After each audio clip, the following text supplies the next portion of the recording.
There is a betrayal going on. How crude and rude and disgusting this man is. No wonder Meghan Markle wants nothing to do with him these days. Shit shower shave, obviously. Normally once you're 40 or older, never trust a fart. But you're young and you, on the M25, shat your pants via a fart. That's hilarious. There's really been a lot about the negativity in this marriage which is coming through across the course of this visit too. What is the point of marrying a Prince of England if you're not going to get FaceTime with the head royal in the palace? It's not hilarious, is it?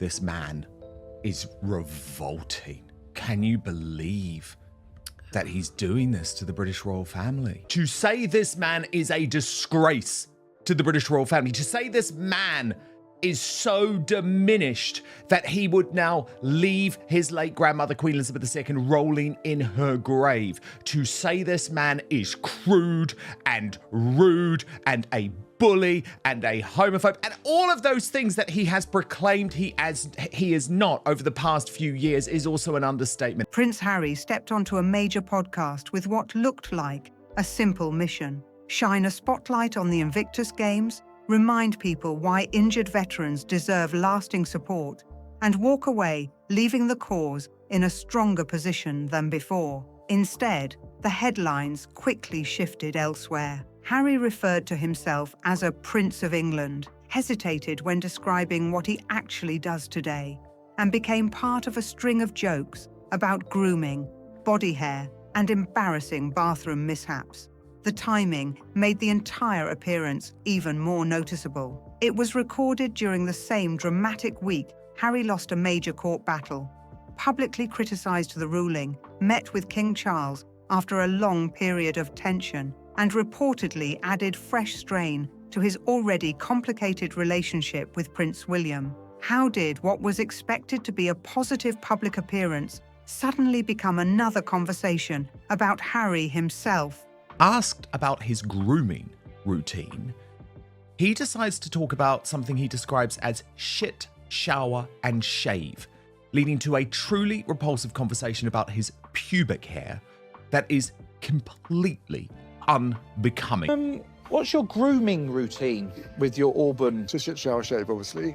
Shit shower and a shave? Yes. So you answer it. How did you get rid of it? The real Prince Harry is nothing like the woke Prince Harry that he's tried to present himself as. Asked Harry's occupation, and it became clear that the only thing he still leans on is being a royal. Instead of the message he was there to deliver, the podcast was clearly designed to present Harry as relaxed, approachable, and easygoing. It aimed to show the ordinary man behind the royal title. But many critics argued they did not hear the focused founder of Invictus. Instead, they heard a 41-year-old prince working hard to fit into the casual atmosphere, while the meaningful purpose behind his visit slowly disappeared beneath the laughter and off-topic discussions. Was this really the image Harry wanted, connected to wounded veterans, possible royal reconciliation, and one of the most difficult legal setbacks of his year? Or did he once again become the biggest headline himself,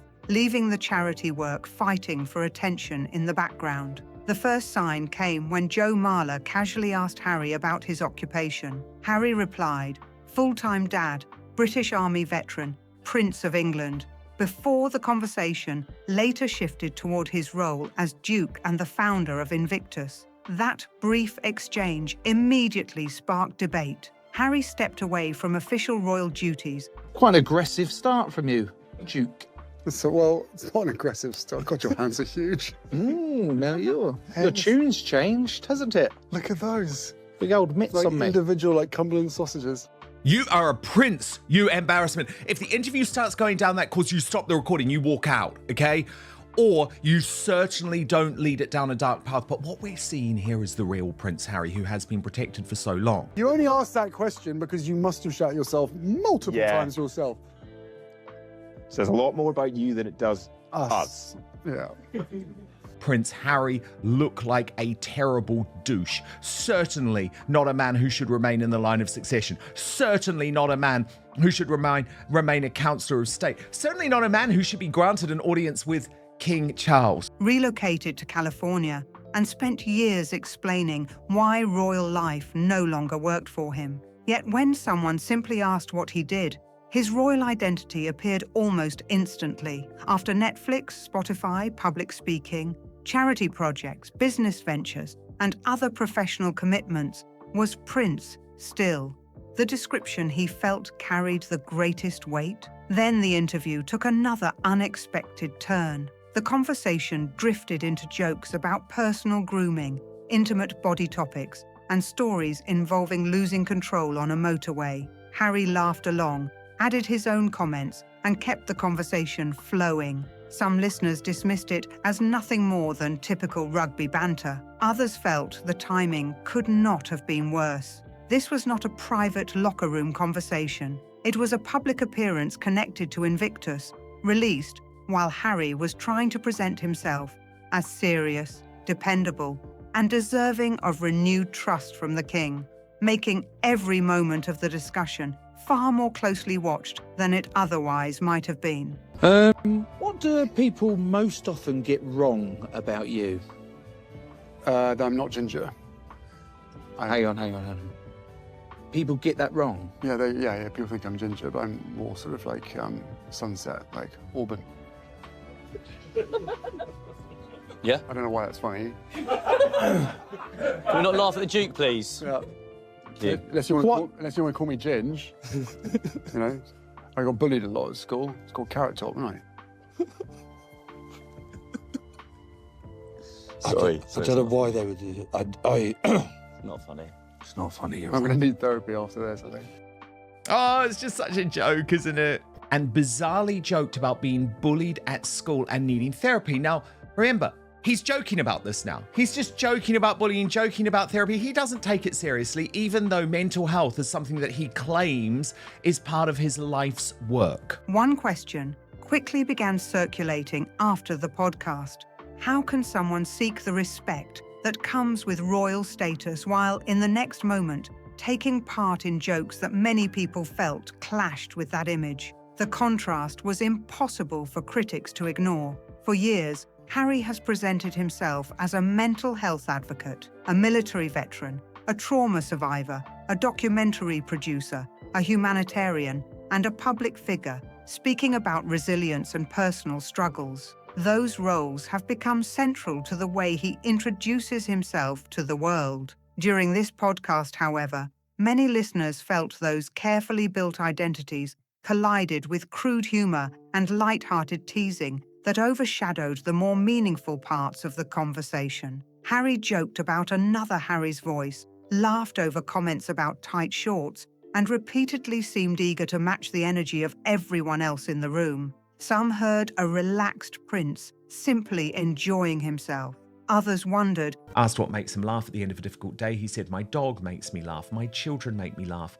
A laugh at the end of a hard day is the best medicine served." Now, do you notice who Harry did not say makes him laugh? A certain Meghan Markle. Put himself in a position where he is trying to keep up with the mainstream. He is trying to appear cool, if you call that cool. And it's very unbecoming of a man who is the son of the king. He's degraded himself, and he's going to continue to do it. I think he feels emboldened by the life that he has now, considering he can come and go. His dad will grant him time. He still has his adjacent life to the monarchy, and he feels like he can just go do whatever he wants to do. Whether he was trying so hard to appear like an ordinary guy that it revealed a growing uncertainty about how he wants the public to see him. To be fair, the interview was not without thoughtful moments. Harry spoke about how sport, spending time outdoors, swimming, and staying physically active can help people break free from destructive thought patterns. He also shared that his family and even his dog help lift his spirits after difficult days. Those reflections connected naturally with the values behind Invictus and the importance of recovery, perseverance, and emotional resilience. Yet when the public conversation unfolded afterward, those comments barely received attention. The focus shifted somewhere else entirely. Instead of headlines about veterans' rehabilitation or the Invictus Games, much of the discussion centered on Prince of England, the off-color jokes, and Harry's effort to sound relaxed and relatable. Once again, the charitable mission struggled to stay at the center, while debate surrounding the Sussexes dominated the spotlight. That is why commentator Tom Sykes described the appearance as a branding problem. In his view, Harry appeared to be borrowing elements of Mike Tyndall's public style: straightforward humor, sporting culture, casual confidence, and an easygoing personality without royal formality. But critics argued there was one major difference.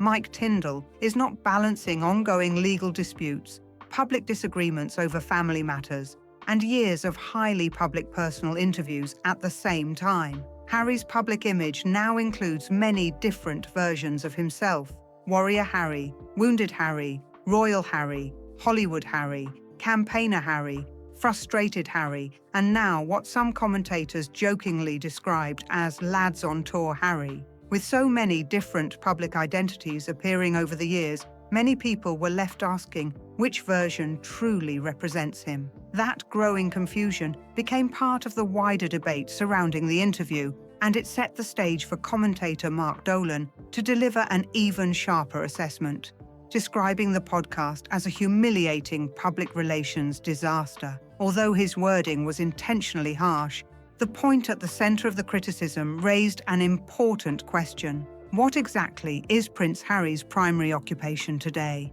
Spotify ended its partnership with the Sussexes. Their Netflix agreement has produced fewer major projects than many observers originally expected. Harry's public position at BetterUp has also evolved over time. While speaking engagements no longer seem to generate the same level of public attention they once did, Invictus continues to stand as Harry's most recognizable and widely respected accomplishment. Yet even an appearance connected to the games quickly shifted into another public debate, focused on Harry himself rather than the veterans and competitors the event was meant to celebrate. What happens when the royal title is no longer the main force carrying the public spotlight? Then royal author Andrew Morton offered what many viewed as the most damaging assessment of all. Morton argued that Harry once possessed genuine charisma. He could walk into a room and immediately connect with people. He came across as warm, energetic, and naturally engaging. But the Diana biographer suggested that today's Harry appears weighed down by frustration, with years of public disputes beginning to shape how people now perceive him. That observation reaches far beyond one controversial podcast appearance. Morton was describing what he believes is a broader pattern. The cheerful prince who once joked with crowds, raced Usain Bolt, and easily won over audiences, has gradually been replaced by someone who often seems locked in another public conflict. According to Morton, Harry has become increasingly focused on looking backward instead of forward. The list is familiar: old newspaper allegations, long-running family disagreements, security disputes, unresolved tensions with Prince William, and painful memories connected to Princess Diana. For years, Harry has worked to explain what he believes happened, who let him down, and why he feels his version of events deserves to be understood. Supporters see that as standing up for himself, while critics argue it keeps pulling attention back toward the past instead of the future. Morton compared that approach with Princess Diana during the final chapter of her life. He argued that she appeared focused on new charitable work, a fresh home, and new opportunities ahead. Harry often says he wants to honor his mother's legacy, but the comparison raises another question. Is he following her determination to move forward, or becoming trapped in conflicts she herself seemed ready to leave behind? Consider the week Morton was describing. Harry returned to court over claims connected to reporting published years earlier. After reviewing extensive material, the judge dismissed the case through a judgment stretching hundreds of pages. Harry responded by criticizing the outcome publicly and describing the decision as a whitewash. Soon afterward, he moved from legal headlines to Invictus appearances, a comedy podcast, and a meeting with members of the royal family, all within just a matter of days, without much sign that the public debate had slowed. Does that reflect determination and resilience, or has constant conflict become such a familiar pattern that it now follows him into nearly every major public appearance? Morton also argued that Harry confused inference with evidence and described the legal battle as a $53 million mistake. He questioned why the case had been allowed to continue for so long. While that financial figure was presented as an estimate during the discussion, the broader impact extends beyond numbers alone. Years of legal expenses, countless meetings with lawyers, old relationships pulled back into headlines, witnesses drawn into prolonged disputes, and family life unfolding alongside ongoing litigation all raise larger questions about the future. How much of Harry's next chapter can truly move forward if so much energy remains tied to revisiting the past? That question inevitably reaches Meghan as well, because every major decision now affects both their public image and the path they choose to build together. Andrew Morton argued that a significant part of Harry and Meghan's marriage has reflected two very different directions. In his view, Harry often appears focused on unresolved chapters from the past, while reports have frequently suggested Meghan prefers looking ahead toward new opportunities and future ambitions. She has invested energy into lifestyle products, media ventures, and building a California-based brand. Harry, meanwhile, continues returning to discussions surrounding the royal family, the British press, and the conflicts that shaped much of his younger life. One partner appears determined to promote a new chapter, while the other continues revisiting an older one. That contrast naturally raises another question. How long can two people keep moving toward different destinations before the strain begins affecting the relationship itself? Against that backdrop came Harry's meeting with King Charles at Highgrove. This was not the carefree prince many people remembered from 2 decades earlier, nor was it presented as the return of a son making a quiet public apology. Harry arrived after a courtroom defeat, a strongly worded public response to the judgment, and a podcast appearance that quickly became the focus of widespread discussion and criticism. Even so, King Charles reportedly welcomed Harry along with Meghan, Archie, and Lily. Reports also indicated that Queen Camilla was present during the gathering. When the visit concluded, Harry had achieved something many believed he had been hoping for over several years: direct contact with his father once again. Some viewed that meeting as an act of compassion from a father determined to maintain family ties despite ongoing disagreements. Others questioned whether the timing risked sending the wrong message after such a turbulent week. The details of the Highgrove meeting have already been widely discussed. It remained a private family gathering. No official photographs were released, and the palace did not issue a lengthy public statement explaining what had taken place. According to reports, Harry agreed to keep the conversation confidential, but attention quickly shifted to a different issue. What did King Charles know before welcoming Harry into that room? Was he aware of how strongly Harry would criticize the court ruling? Had he already heard about the comments made during the podcast? And did he consider that every new controversy surrounding Harry could now become linked, fairly or unfairly, to his decision to reopen direct family contact? The reported presence of Queen Camilla adds another layer to the story. Harry was openly critical of Camilla in Spare, where he questioned some of her actions and accused her of placing media strategy above personal relationships. He also used language that sparked significant public debate about their relationship. Yet when Harry sought time with his father, Camilla was reportedly part of the family gathering. Reports suggested she wanted to stand beside the king while also spending time with Archie and Lily. Whatever tensions may have existed in the past, Harry could not simply request an audience with the king while acting as though the queen were absent. Instead, he reportedly found himself seated across from someone he had publicly criticized, making the atmosphere inside that private meeting especially significant for everyone involved. The meeting immediately raised another question.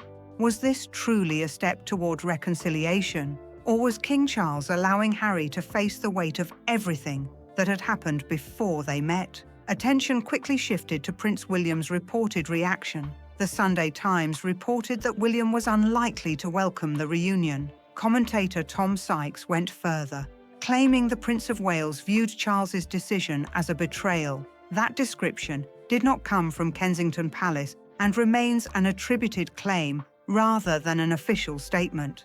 Even so, the reasoning behind the speculation was widely discussed. Harry publicly revealed private family details, criticised William and Catherine, and spoke harshly about the institution. Yet no public apology or retraction came before Charles agreed to the meeting.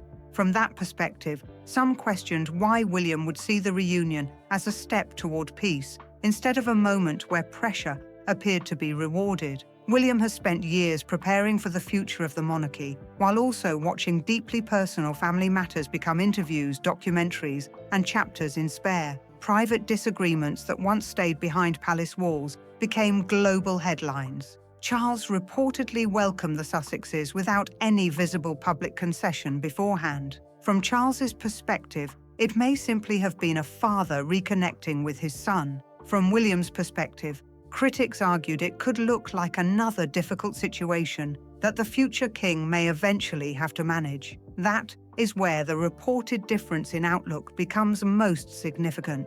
Charles may approach the situation first as a father hoping to rebuild family ties. William, however, is often viewed as thinking first about the long-term stability of the institution he is expected to lead one day. Charles may believe one carefully managed family meeting can begin repairing old divisions. William may believe that repeatedly reopening the door sends a different message about how future disagreements will be handled. Who is acting out of compassion? Who is acting out of caution? And who ultimately bears the consequences if another private family moment later becomes public discussion? The debate over security also resurfaced. Harry has repeatedly argued that bringing Meghan and their children to Britain without the level of police protection once provided to working royals created serious concerns. Yet reports indicated that Meghan, Archie and Lily quietly travelled to Highgrove and returned without any publicly reported incident. That does not mean every security concern disappeared,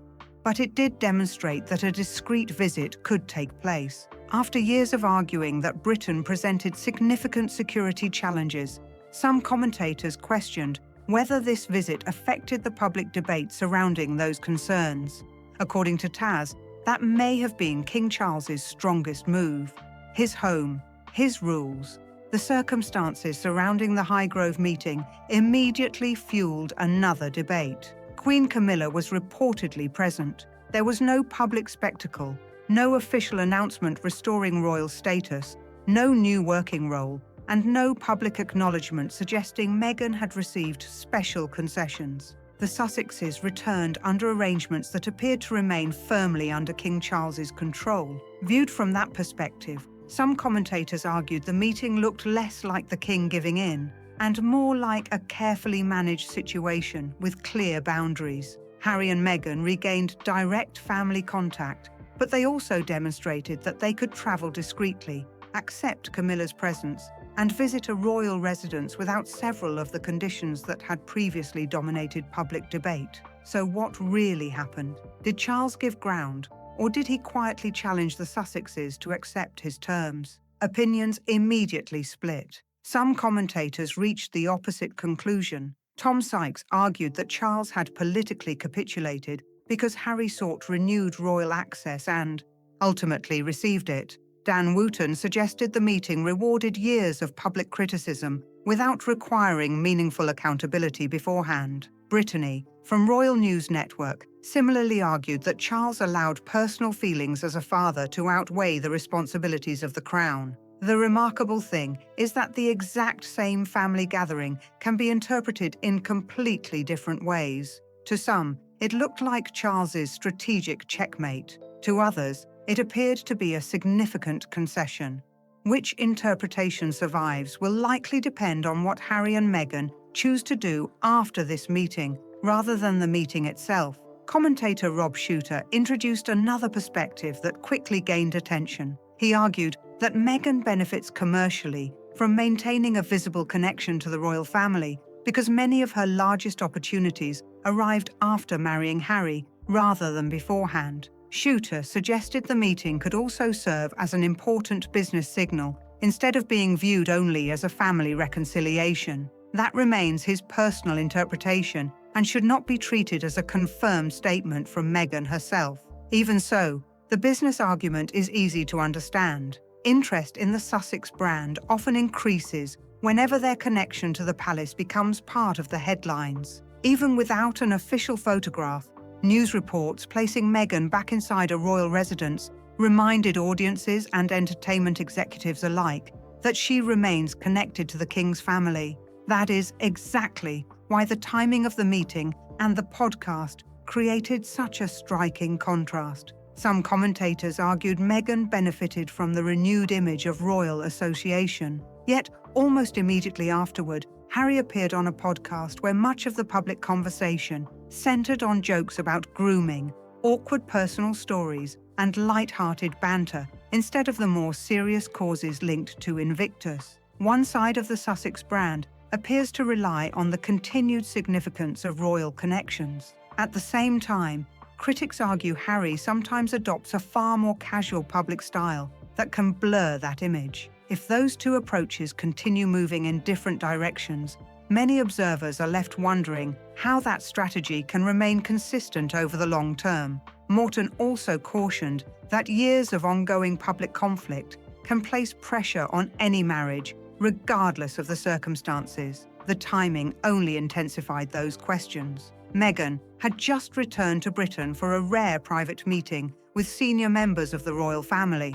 Many expected Harry to appear calm, disciplined, and focused on turning the page. Instead, the public conversation quickly became dominated by a courtroom defeat, a sharply worded response to the ruling, and a podcast appearance that generated an entirely new round of unwanted controversy and public debate. Did Meghan listen to that podcast and feel it strengthened everything they had just achieved? Or did she see it as an appearance that shifted attention away from the serious image the Highgrove visit was expected to reinforce? That contrast now sits at the center of the wider debate and, according to critics, also affects how people view Invictus. There is little doubt that Harry genuinely cares about the Invictus Games. Veterans have often responded positively to his involvement, and his military background gives him a connection that many believe cannot be manufactured. The challenge, critics argue, is that nearly every appearance arrives with another headline. Whether it is legal disputes, speculation surrounding Meghan, or ongoing royal tensions, the conversation often shifts away from the games themselves. Tom Sykes questioned whether Harry can remain the strongest public face for Invictus if public attention repeatedly focuses on Harry instead of the mission. That may be the biggest issue raised by the podcast, not the jokes themselves, but whether Harry can still attend a public event without becoming the story instead of the cause he came to promote. Reports suggested Harry promised King Charles that the details of their private Highgrove conversation would remain confidential. If true, protecting that conversation should simply be the expected standard after years of interviews, documentaries, and memoir revelations. The real test comes later. If another interview, documentary, or future project offers Harry the chance to discuss that meeting, will he keep his promise, or will private moments once again become public content? If no details ever emerge, Charles may argue that reopening the door was worthwhile. But if another public dispute follows, or another project relies on royal connections, critics will likely say the cheerful prince many once knew has disappeared. Andrew Morton argued Harry still has charisma, but that years of public grievances have begun to overshadow it. Harry has often spoken about wanting privacy while remaining a public figure, independence while keeping royal ties, and personal freedom alongside public responsibility. Whether those goals can all exist together remains one of the biggest questions surrounding his future. Was Queen Camilla's reported presence simply part of a family gathering, or did it send a message about trust? Is Prince William's reported frustration about reconciliation or protecting the monarchy he will one day lead? And after that podcast, does Harry look like someone building a new future or still struggling to define his role? Tell us what you think in the comments below. Was the podcast harmless fun, or did it raise bigger questions about Harry's public image? And if you enjoy balanced royal coverage, don't forget to like this video, subscribe to this channel, and turn on notifications so you never miss our next update.